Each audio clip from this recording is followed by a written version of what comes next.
We made it to Germany! Finally! Finally! And we like to be cheesy about it. We are here in Germany.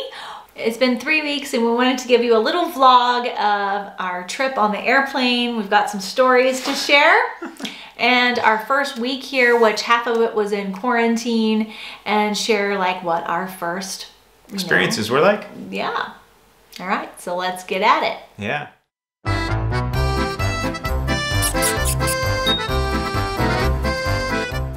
So back in Georgia, when we were trying to get to the airport, we had to rent a big truck to get all of our stuff to the airport. We had a U-Haul van. Yeah, it was like a U-Haul van.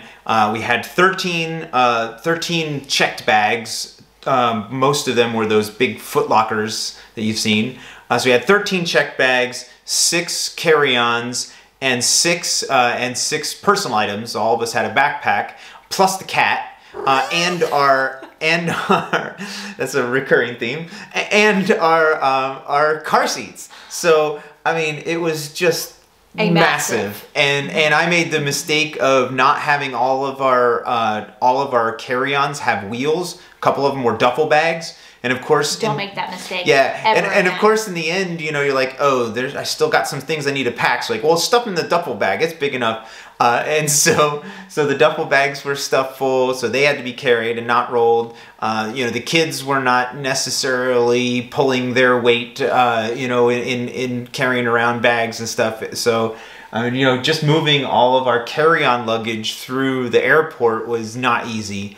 At least, you know. Yeah. In retrospect, we would have taken a lot less carry-on luggage if we could have. Well, I mean, at the end, you know, the bags were $100 a piece to check. But then once you get past your second bag, they were $200 a piece to check bags. So that 13th bag was $200 to check. So it's true. It was like very expensive. Yeah. So that was a bit tricky. When we got there, you know, my father-in-law and my brother-in-law were there to help us get all the bags and, you know, check bags and, you know, get them to the counter. So that was not a big deal. And then they're at the counter and we, you know, got them checked in. Yeah, and they were very nice. The United Airlines employees and stuff were really nice in helping us get all of our bags checked, and they really took special care with us. They were wonderful. That part was easy, but then we had to go through security. And so it's funny, I don't even know why I didn't think about this. I don't even want to think about this part because it makes me stressed. You know, I was very careful about all of our electronics. I wanted that to go with us on our carry-on because I had control over it. I could pack it. I packed it all really well, and you know, all the clothes, you know, heavy sweatshirts and stuff, wrapping everything up, and then I'm like, you get to security and you have to take it all out. So we had what? We had 5 laptops and 4 tablets and 4 cell phones and an Xbox and a Wii and a scanner and all these things, and they're all packed and very drive. And our NAS hard drive. And all these things were packed very nicely and perfectly packed. Kevin is a good packer. And then we're all at the going through security, and I have to undo everything that I've done. That you spent days doing. Yeah, days. And then our 4-year-old had never gone on an airplane before and didn't realize that her special stuffed animal and blanket had to go on the conveyor belt and go through. So she's screaming bloody murder because they took away her blanket from her.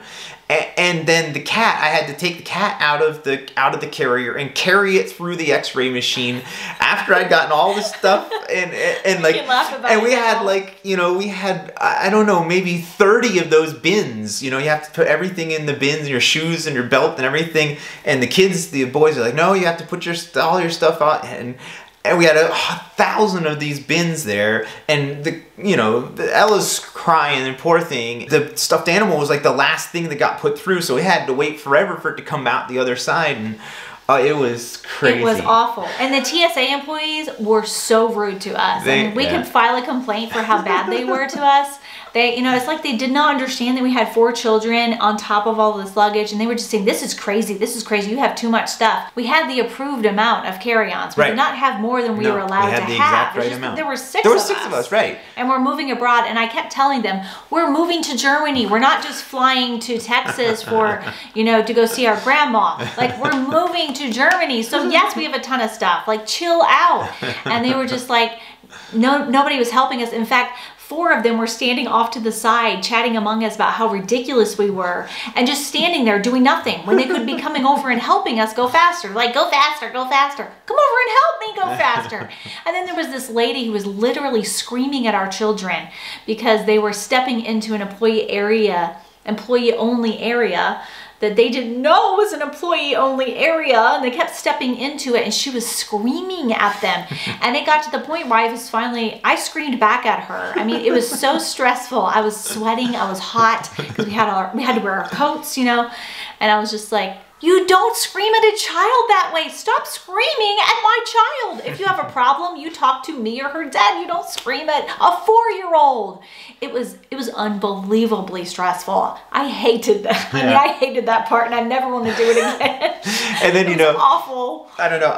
The watch I have, you know, tracks my activity minutes, and it's especially stingy. You know, I have to be like, you know, running a marathon for it to count any activity minutes, and I got like 60 activity minutes, you know, hauling everything through the. You should have gotten way more. 2 duffel bags and dragging 3 suitcases and. Yes.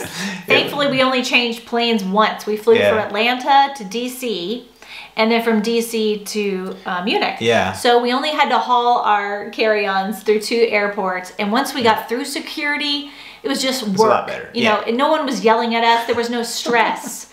You know, so compared to being yelled at, it was easy to carry our carry-ons, and me and Kevin just loaded everything on us because the kids can't carry much. And you know, they're trying to carry. The kids wanted to carry the cat carrier, but then they like let it slip, and it like on its side. Yeah, the cat has to like flip around. The cat she was probably like, "Oh my God, what is happening? This is awful." But she did great, actually. She was a really good traveler. She let me take her out of the carrier and walk her through. And when we changed planes, I brought her into I had this little portable kitty litter thing and brought some kitty litter, and she actually went to the bathroom. We brought her into the family bathroom, and every time we do a video, Kevin has to go on and on about the cat. But I was stressing out. Every time. Well, the total amount of time was like. We need to do a whole vlog of just the cat for you. Maybe we need to get her a Twitter account or something. Our cat, an American expat cat in Germany. But I mean, seriously, you know, between the going to the airport, the layover, going for the long flight, then going, you know, getting to our house from the airport in Munich. I mean, it was like 12 hours or longer. I'm like, the poor cat can't hold it that long. So luckily, she was able to go pee in the family bathroom in DC. We really have to talk about the cat peeing on YouTube. But I mean, seriously, you have to think. How do you do these? You got to think about these things for the comfort of the cat. She ate and she drank some water, and actually, she would get out of her little carrier and sit under our seat while we were waiting for our layover. So yeah, it was nice because she's under 10 pounds. If you have an animal that's under 10 pounds, they can ride with you on the airplane, which is really nice. Yeah. Okay, so once we got on the flights, everything. If you saw our last video, we were predicting that our flights would be the most calm time we had in 6 months. Yeah, right. 6 months. Because it was 6 months of continual decluttering, selling, packing, planning, non-stop thinking and planning to make this move happen. It was 6 months of that. And so our flight was the calmest time. Well, I didn't have to think about anything except making sure the kids were happy. Yeah. And I decided before I got on the plane, I don't care if I get any sleep. I did, you know, when I was a teenager, I used to do lock-ins, and I could stay up all night. Of course, I was only 15 years old. I'm not 15 anymore. But I was like, I can do it. I can do anything for one night. So if I don't get any sleep, so be it. I've got to make sure the kids are happy. Yeah. But the flights were empty. Yeah. I mean, there was like 15 people on the flight from here the transatlantic flight was, it was okay, there's really more than 15, maybe 30. It was really, I mean, but really we could all of us had our own section to lay down on, so yeah, we could each take up 3 seats to sleep on. It was as if we were in first class. There is no point in paying for first class tickets on international flights right now because you get the whole plane to yourself. And you know, we got really good food. They still fed us hot meals, and it didn't really feel like COVID was on the plane. I mean, it was the same things, you just had to wear a mask. It was really not a big deal. And that was one of the ironic things, is that, you know, our 4-year-old had to wear the mask the whole time on the flight, but once we got to Germany, she doesn't have to wear a mask in Germany. Under 6, you don't have to wear a mask. So Germans understand child development better than I think we do in the U.S. They understand that 6 and below doesn't wear a mask very well. Yeah. And they don't make them. So that was we just tell Ella, don't worry, when we get to Germany, then you don't have to wear that mask anymore. You get to take that mask off when we get to Germany. So ironic. Yeah, it was good. Yeah, so the flight went really well. And then we landed, and Munich airport was a ghost town. There was hardly anybody. There was nothing. There. Thankfully, there was one place that had food because we all landed. We were hungry. Of course, we were exhausted. Each of the kids got about 3 hours of sleep. Yeah. Kevin and I each got 30 minutes. Something like that. But you know, so we were zombies. One of the other really great things about it not being crowded is there was no line at immigration. I mean, I've flown internationally before and had to wait like an hour to get through the line. But there was no one there, and we walked right up to the immigration I was folks, so happy about that. And I had all my little ducks in a row. Here's my visa check. Here's my invitation letter check. Here's our COVID test check. Here's all these things check, and it went great. We got right through immigration without any trouble. You know, it took. Immigration's always intimidating because they do this the whole time. Yeah. But yeah, it was good. And you're just like, are you gonna let me in your country? Are you gonna let me in? Oh my gosh, I'm not gonna get in. Oh my gosh. But they weren't so intimidating. They were like kids. They were like 22 years old. the officers, they were not old. They were very nice. And going through customs was no big deal. You know, we had nothing to declare except for the cat, and had all that paperwork. True. So and he's like, yeah, all looks good. Okay, you can go through. And there were guys. There was the service guys there in baggage claim. That were ready to come and get all of our bags, and they had this gigantic rack to put all of our luggage on. Yeah. Although I did forget, I got all our luggage and I forgot the car seats. So after we came out and we were about ready to go, and I'm like, oh wait a minute, where are the car seats? So I had to go back through and get a new security. I had to go back and get a new sort of boarding pass thing, and then go through security and go back down to the baggage claim and get them. But they were all there, and it was no big deal. Just had to ask a couple times to figure out. And it was great because the airport was empty. Right. I mean, that part. The flight being empty and the airport being empty made our move much easier. Yeah. So that was a bonus of COVID that we were not expecting. Right. That part of COVID made things easier. Yeah. Empty flights, empty airports. Yep. Yeah. Yeah, and then I'd already reserved for a car to pick us up to bring us to our house. And I had called ahead of time and talked to him, like, we're going to have a ton of baggage. Are you sure you're going to be able to fit all this stuff? And of course, they assured me that it would be fine. But of course it was too much, so they had to order a second car, and we had to wait around a little while, and had a little scare of having to pull out enough cash out of the cash machines to be able to pay them in cash because they wouldn't take a credit card. We had to call Bank of America and make sure that would be arranged properly. But it all worked out, and we had actually the drive was very pleasant. We got to see the mountains. Relaxing. And yeah, it was. It was. Yeah, we got sat in the car and looked at the, you're driving towards the Alps. Yeah, so the whole time I was taking videos, which you can see here, all the videos I took out the windows, and I was like, oh, we're here. I could not believe, it was really like surreal, out of body experience. It was a whole year of planning and dreaming, and finally I was seeing it with my own eyes instead of seeing it in a screen. Yeah, it was awesome. It was awesome, yeah. And yeah, the drive was fine. And then we arrived, our relocation agent, which again, if you're moving to the Munich area, we have a relocation agent that can help you. She's wonderful.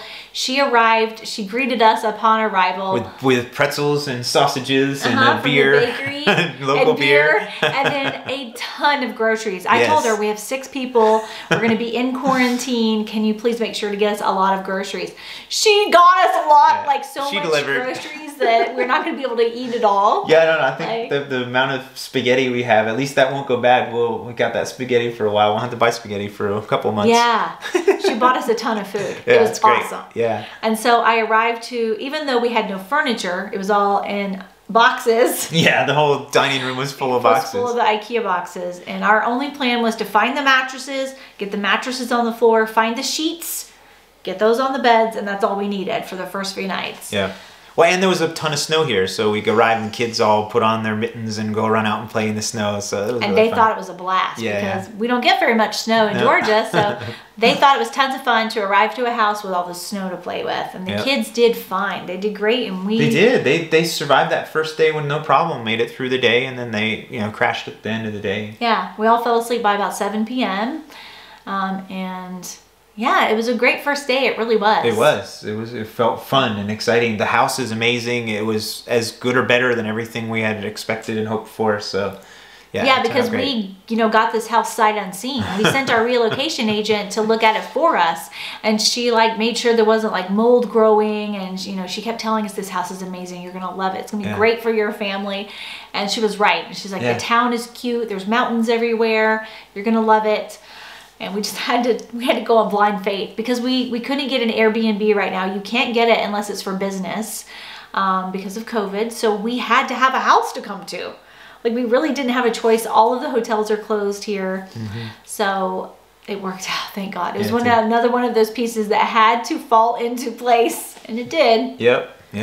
Yeah, and everybody has to adjust to the new house and how everything works. The cat had to adjust too. It was difficult. I mean, she shows up, it's a new place, and German kitty litter is different than American kitty litter, and she did not recognize her German kitty litter. So I fell asleep on that first night at 7 p.m. I was out, completely out. Everyone was. It was wonderful. For the first time in our lives, we didn't have to wrestle all the kids to sleep. It was awesome. Went right to bed, And so I was asleep by 7 p.m. 6:40 a.m. I wake up and I'm soaking wet. And I was like looking up at the roof, like, gosh, there must be a leak up there. What is, you're like delirious. I was jet lagged. I had no sense. We were in the living room on mattresses in the living room on the floor. Yeah, all of us lined up in the same room. Yeah. And I was just like, well, it must just be a leak. All the snow must be, melting through the ceiling or something. So I just tried to make myself go back to sleep. And then I was just like, I'm really, really wet. I think I'm soaking wet. And so then I was just like, I was touching it to smell it to make sure it wasn't pee. And I'm like, did I pee? Like I thought I had peed on myself. Like I was so tired that I peed on myself. And then I was smelling it. I was like, it doesn't smell bad. I don't know what that is. So I was delirious, just not thinking clearly at all because of the move. And I got up out of bed and I was like walking around. Everybody's asleep. And I was just like, I don't know, this is starting to smell a little strange. And then I went back and looked at the sheets and it's like this big giant yellow circle on my mattress. I mean, on my duvet cover. And I was just like, oh my God, the cat peed all over the bed. And I'm soaking wet in pee. And we had we had a washing machine, but we couldn't hook it up yet. The landlord was gonna send over their family members to help us install it. It had to be like properly taken down the stairs and all this stuff. So I couldn't wash it. So I had to go into the bathtub and take my clothes, wash them all in the bathtub because I didn't want pee sitting on them for how many ever days it was going to take. I had to wash my mattress. I had washed my mattress cover, all, my sheets, everything brand new. Everything was brand new, straight out of the box. And the cat peed on everything. And so, once everything started registering and I was like, the cat peed on me. The cat. I got woken up because the cat peed on me. And then later I got so mad about it. I was just like, oh, that stupid cat. And then she still didn't like your kitty litter. So she pooped on one of the kids' beds. So then I had to do the same thing and go wash it all in the bathtub and get all of that out.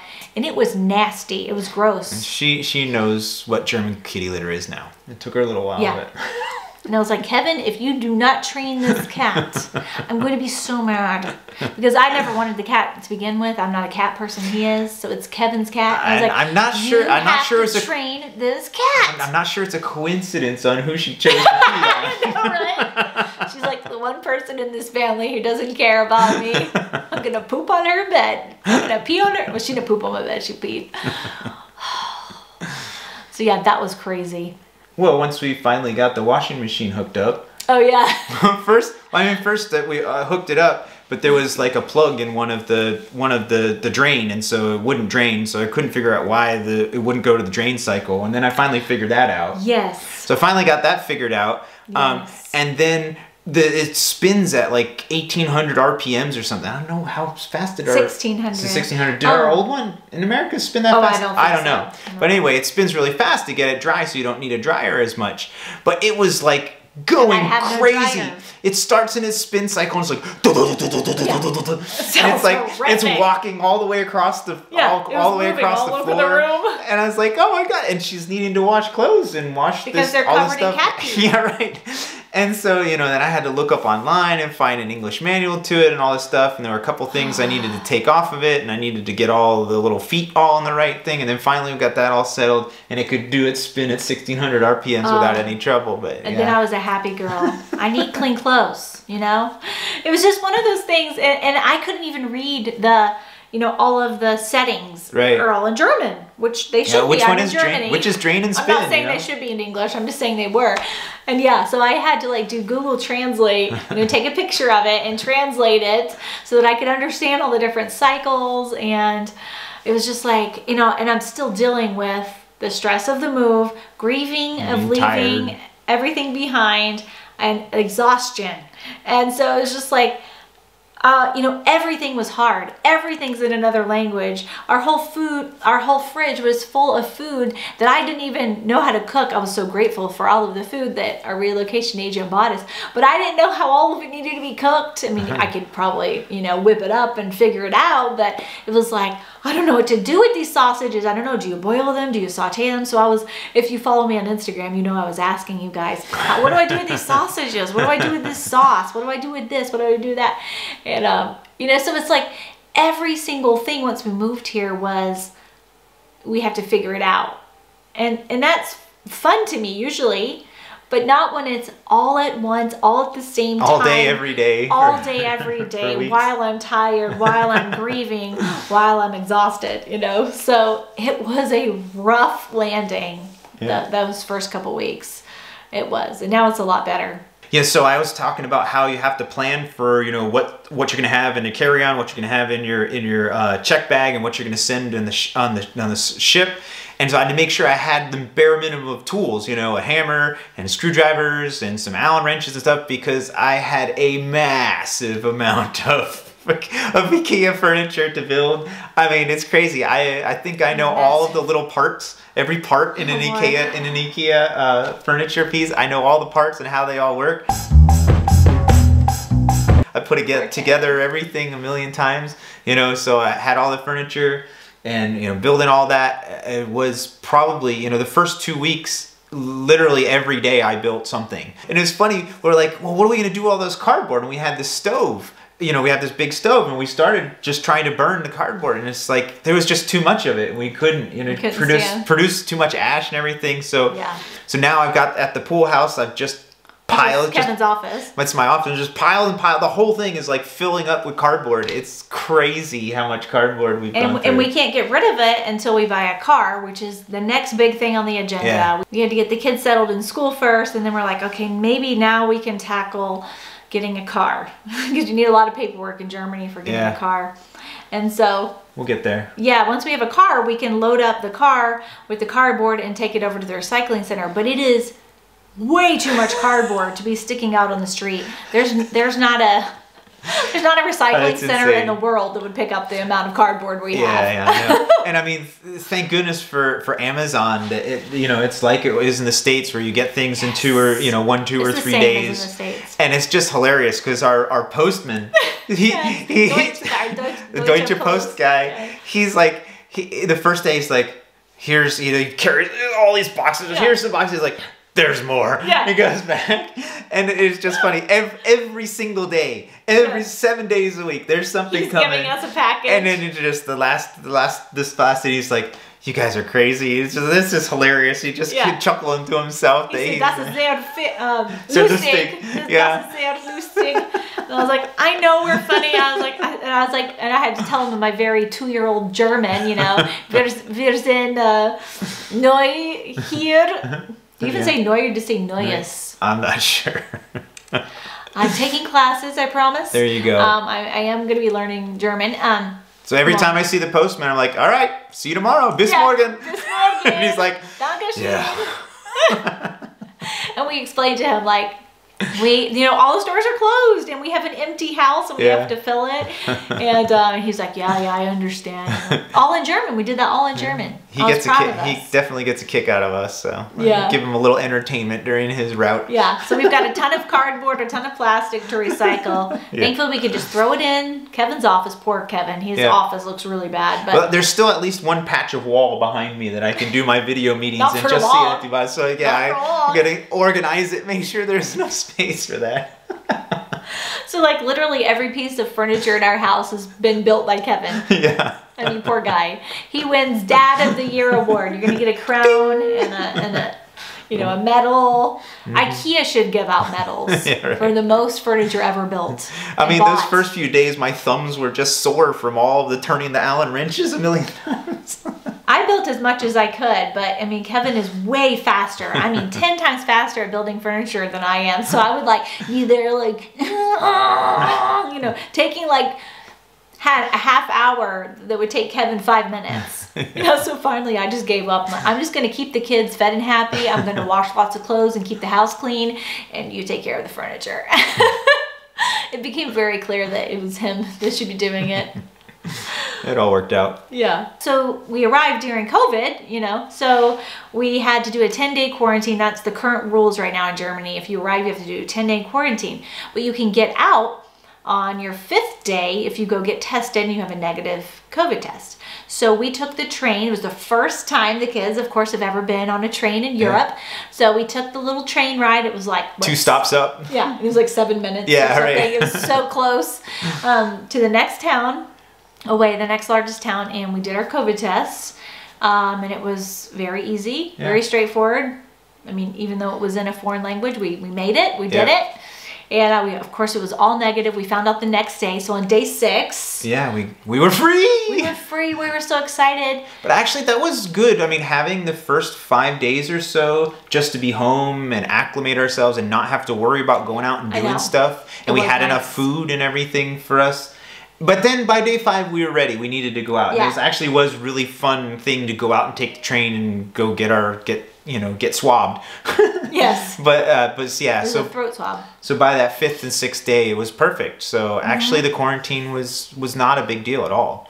It really wasn't. It went by so fast. And we were so tired, we wouldn't have wanted to go anywhere anyway. No. We needed those days to set up our home, to be able to live in it, and recover from jet lag and the stress and exhaustion of the move. And it's funny because at first it's like we didn't even feel like we were living in Germany. It's like we just changed to a new house that was different, you know? And our kids kept saying that. I don't think we're in Germany. It just feels like we moved down the street because we haven't seen our town. And we didn't have to talk in German really at all. Yeah. Yeah, so, yeah. So once we got out of quarantine, we were going back and forth to the park that's right down the road a lot, and the kids got to start to experience the freedom and the independence that kids have here. There's way more freedom and independence in Germany for kids than there is in the United States, which we should do a whole video just on that. Yeah. And the kids, were able to walk everywhere, and Gabriel would say, "I'm going to go off to the ice cream shop," and we give him some money. He can go down and get ice cream, and it's just awesome. And now that they're going to school, they're riding their bikes back and forth or walking back and forth to school by themselves. It's wonderful. No buses to worry about, no carpool, no car line. We love that part of it. Yeah. Anyway, so it was great. We were able to get out and go explore our town and go walking on the different hiking trails that are all over the place around here. On Sundays, everything is closed in Germany. Well, especially down here in Bavaria. Hit the bakery early in the morning and get our chocolate croissants. Yeah, except if bakeries, they're up until 10. I don't know. Our bakeries. Yeah, I've been there. I was there up to 10. Maybe it was 11. Oh, maybe I think it's 11. Yeah. Yeah, so the bakeries, just open for a half day, and you can go get your Sunday morning bread, and we've been doing that. That's been really fun. Yeah, so we've been able to, because we got out of quarantine, we were able to explore the town, and I was even able to meet some women at the park who speak English, and they befriended us, and I'll have more on that later. And that's really helped. To make a friend right away really helps. Yeah. Oh my gosh. So yeah, that's basically we made it. Our first 2 weeks. Yeah, yeah. We're here. It hasn't all been easy, we can smile about it now. Ding! But it was very, very hard. It was a ton of work. Like Kevin has been working physically very hard on building everything, but for me, like emotionally, grieving my past life and grieving what we just left behind, to come here. I've definitely had, I had one good cry. Actually, I haven't been crying that much, but I had one night where I had a really good cry, like a sobbing cry, and I've been stressed. I've been very stressed, and it has not been easy. But now we're starting our 4th week, and I'm like, I've only been here 3 weeks. Yeah, right. And I'm already starting to feel a lot better. That's a very short amount of time. So like, okay, I can do anything for it, you know, anything hard. You know, I can do hard things. You know, you can do hard things when you know it's for a short amount of time. Yeah, every day gets better and easier. Every day does get easier. Feel more comfortable, feel like you belong. It's good. Yeah. And our kids are settled in school now, so we'll do another video talking about, you know, our school experience and how it's different here in Germany than in the US. And yeah, so that's about it, guys. Yep. Thanks again for watching. Hope you enjoyed this video. And I'll link to our Germany playlist down below if you want to watch our other videos to know why we've moved to Germany and how we got here originally. If you want to see how Kevin got his job and how we got the house and how we went house hunting online. All that is in my playlist, so you can check that out below. And yeah, if you like this video, we'd love if you'd give it a thumbs up. It helps us out. And subscribe to our channel if you want to see more Germany videos. And that's it. Yeah, have a great rest of your day. Auf Wiedersehen. Auf Wiedersehen. Tschüss.